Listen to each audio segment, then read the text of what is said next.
시청자 여러분 안녕하십니까? VOA 뉴스투데이 시작합니다. 최근 중국 정부가 한국에 고고도 미사일 방어 체계 사드를 추가 배치해선 안 된다면서 문재인 정부 시절 밝혔던 이른바 사드 삼불 정책을 유지할 것을 요구하고 있습니다. 한국과 중국 외교장관 회담에서도 사드 문제는 거론된 것으로 알려졌는데 미국 내 전문가들은 중국의 이 같은 삼불 정책 유지 요구는 한국의 주권을 침해하는 과도한 것이라고 비판했습니다. 또 한국은 국가안보를 위해 최선의 결정을 내려야 한다고 강조했습니다. 첫 소식 조은정 기자가 보도합니다. 중국 칭다오에서 열린 한중 외교장관 회담에서 양국 장관은 한중 간 외교안보 대화 2+2 차관 회의와 공급망 대화 등 양국 관계 발전 방안과 북핵 문제를 둘러싼 한반도 등에 대해 논의했다고 한국 외교부가 밝혔습니다. 또 양측은 사드 문제와 관련해 각국의 입장을 깊이 있게 개진했지만 그럼에도 불구하고 이 문제가 향후 한중 관계 발전에 걸림돌이 되어서는 안 된다는 점에 명확하게 공감했다고 연합뉴스 등 한국 언론들이 한국 외교부 당국자를 인용해 보도했습니다. 앞서 중국 외교부는 지난달 사드 문제와 관련해 한국 정부는 사드 삼불 정책을 유지할 것을 요구했는데 이번 외교회담에서도 중국 측은 이런 기조를 유지한 것으로 풀이됩니다. 데이비드 맥스웰 민주주의 수호재단 선임 연구원은 이와 관련해 중국의 한국에 대한 사드 관련 삼불 정책 유지 요구는 내정 간섭이자 주권 침해라고 강하게 비판했습니다. China reveals its hand by its continued demand for the three no's. Its demand for the three no's is meddling inside, the affairs of others. It's really disrespectful to South Korea as a sovereign nation. 로버트 매닝 애틀랜틱 카운슬 선임 연구원도 중국의 사드 삼불 정책 유지 요구는 터무니없으며 한국의 주권을 존중하지 않는 것이라고 지적했습니다. 그러면서 중국이 동맹인 북한의 핵과 미사일 개발을 막지 못한다면 한국이 스스로 방어할 수 있도록 해야 한다고 말했습니다. Either they use their leverage to stop North Korea from doing all these things, which they can't, or they have to live with the consequences, which is South Korea has to defend itself. 헤리티지 재단의 브루스 클링너 연구원은 한국은 국익과 국가안보를 위해 사드 추가 배치에 대한 원칙적인 입장을 중국 정부에 밝혀야 한다고 지적했습니다. So because there are really no new THAADs available for South Korea to deploy, I think rather than declaring that they will or won't deploy a THAAD, it's better for South Korea to say, well, we'll do what's in our national interest. We'll do what's best for national security of South Korea, and China should not interfere in that decision. 데이비드 맥스웰 선임 연구원과 로버트 매닝 연구원도 사드 문제는 한국이 중국에 굽실거리지 않고 당당하게 다뤄야 할 부분이라면서 중국의 강압에 굴종해 국익을 포기해서는 안 되며 한국은 중국에 대해 주권을 침해하지 말아야 한다는 점을 상기시켜야 한다고 강조했습니다. VOA 뉴스 조은정입니다. 미국 상원이 워싱턴에 한국전쟁 전사자 추모의 벽이 건립되도록 지원한 한국의 감사의 뜻을 표하는 결의안을 만장일치로 채택했습니다. 공화당의 댄 설리번 상원 의원과 민주당의 태미 덕워스 상원 의원이 공동 발의한 이 결의안은 지난 6일 상정 직후 상원을 통과했습니다.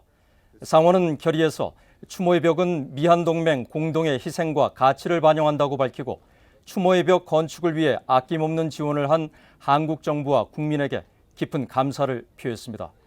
지난달 27일 제막식이 거행된 추모의 벽은 워싱턴에 있는 한국전쟁 참전용사 기념공원에 제작된 기념물로 높이 1m, 둘레 50m의 낮은 화강암 원형벽으로 미군과 카투사 등 한국전쟁 전사자 43,808명의 이름이 새겨져 있습니다. 한편 이 워싱턴 추모의 벽에 대한 북한 정권의 폄훼 발언은 비이성적인 것으로 일일이 대응할 필요가 없다고 존 틸러리 전 주한미군 사령관이 밝혔습니다. 추모의 벽 건립 사업을 관장한 한국전 참전용사 추모재단 이사장직을 맡고 있는 틸러리 전 사령관은 8일 북한 당국의 추모의 벽 폄훼 발언에 대한 VOA의 논평 요청에 북한 정권이 비이성적이고 부적절한 발언을 하고 있다며 그런 말도 안 되는 소리에 대응조차 해선 안 된다고 일축했습니다. 그러면서 한국전쟁 기념공원과 추모의 벽은 한국의 민주주의를 수호하기 위해 싸우다 전사한 이들을 기리고 경의를 표하는 것이라면서 그것은 또 우리가 자유를 사랑하는 국가에서 그 자유를 보장한 사람들을 절대 잊지 않겠다는 것과 미얀동맹의 힘을 보여주고 있다고 밝혔습니다. 북한 정권은 앞서 지난 6일 대외 선전 매체 우리민족끼리를 통해 추모의 벽은 단순한 묘비일 뿐이라며 그 가치를 폄훼했었습니다. 최근 북한 정권이 여러 대규모 가상화폐 탈취 사건에 관여한 것으로 지목되는 가운데 앞으로 이런 피해와 위협이 더 대두될 것이라고 전문가들이 지적했습니다. 미국과 한국 정부에선 북한의 사이버 기반 시설 등을 겨냥한 더 공세적인 대응이 필요하다는 주문도 나오고 있습니다. 박형주 기자입니다.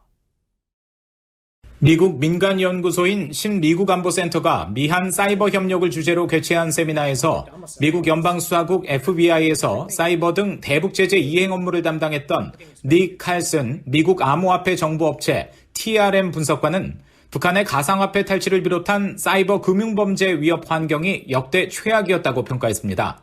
그러면서 가상화폐 사용이 늘어나면 북한의 관련 해킹은 더 기승을 부릴 것이라고 경고했습니다. And that issue, it's going to get worse, right? Cryptocurrency is going to become much more of an accepted means of actual, payment settlement. It isn't right now, right? Really, for the vast majority. But, in 5 years, I think it's completely believable that there will be, settlement of international petroleum deals in crypto. 칼슨 분석가는 최근 미국 재무부가 가상화폐를 돈 세탁해 현금화를 도와주는 믹서 업체를 또다시 제재한 것은 범죄자들의 돈 세탁 경로를 차단하는 기념비적인 조치라면서 정부 차원의 대응 속도와 효율성도 몇 년 전보다 개선됐다고 평가했습니다. 하지만 미국과 한국이 북한의 악의적 사이버 활동에 대해 더 공세적인 대응에 나서야 한다며 두 나라가 발족한 미한 사이버 실무그룹에서 이런 문제를 집중적으로 다룰 것을 제안했습니다. Offensive targeting, operations that actually go after the North Korean cyber infrastructure itself, destroy, use wipers, try to disrupt their operations. That's something that I'd like to see a lot more of. 한국국가안보전략연구원의 김소정 선임연구원은 미국과 한국의 사이버 실무그룹에서 가상화폐 시장 등 민간 영역에 대한 이해를 바탕으로 북한의 사이버 위협에 대한 공동 분석과 평가가 선행돼야 한다고 강조했습니다. There's a lot of things to further studies together. So it's in that word, for example, domestic development of North Korean cyber capacity assessment at the same time, and then threat status analysis report we can make it public by ourselves together and identify North Korean activities and funding sources and uses with evidences. 신미국안보센터의 제이슨 바틀렛 연구원은 북한을 비롯한 국가 연계 사이버 행위자들의 위험성을 경고하는 주의보를 미국과 한국 정부 당국이 공동 발령할 것을 제안했습니다. I think that can be a really easy way to show that we are in this together, we are going to work together, and to make sure that both parties are fully cognizant of these risks.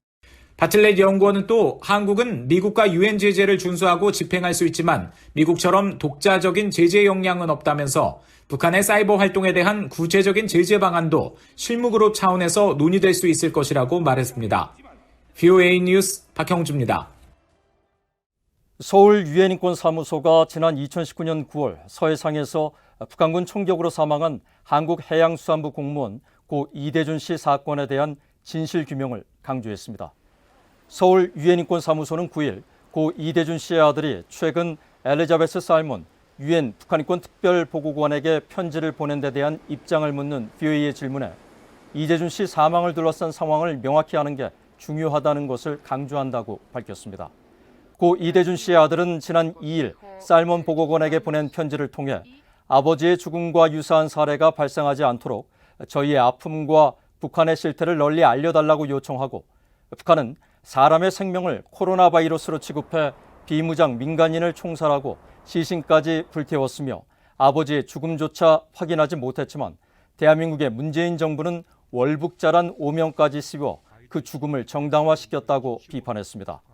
서울 유엔인권사무소가 살몬 특별보고관의 방안을 추진하고 있는 가운데 고 이대준 씨의 유족 측 법률 대리인은 살몬 보고관이 방한하면 유족과의 면담을 추진하겠다고 최근 VOA에 밝혔습니다. 폴란드 과거사에 대한 책임 규명과 역사의 진실을 알리는 역할을 하는 폴란드 국가기록원 프로그램에 한국과 북한 출신 대학생들이 참여해 과거 나치와 공산정권의 범죄, 인권 유린을 비롯해 그에 따른 책임 규명 등을 배우며 전환기 정의 워크숍에 참여합니다. 폴란드의 국립국가기록원 IPN은 9일 홈페이지를 통해 한국의 시민사회단체인 북한인권시민연합 대표단이 8일부터 11일까지 폴란드를 방문해 포베츠키 묘지 등 추모시설과 국가범죄기소위원회 등을 견학하고 전환기 정의 워크숍에도 참여할 예정이라고 밝혔습니다. 이와 관련해 폴란드 출신인 북한인권시민연합의 요안나 호사냐 부국장은 9일 VOA에 한국 내 남북한 출신 대학생 각각 3명 등 6명이 인솔자 3명과 3주 동안 폴란드와 독일, 네덜란드 등 3개국을 방문한다고 밝혔습니다. 그러면서 폴란드 국가기록원은 나치와 공산정권의 범죄 행위에 대한 책임 규명과 조사, 기소권, 과거사 기억정책 등 다양한 활동을 하고 있어 한국의 젊은 세대에 큰 도움이 될 것이라고 강조했습니다. 호사냐 부국장은 이어 북한 내 반인도적 범죄와 대규모 인권 유린, 피해자와 가족의 존엄을 세우고 진실을 규명하는 등 중요한 전환기 정의 과정이 남아있다며 이와 관련해 네덜란드 헤이그의 국제사법재판소와 국제형사재판소 등도 방문할 것이라고 설명했습니다. 이상으로 VOA 뉴스투데이를 마칩니다. 시청해주신 여러분 고맙습니다.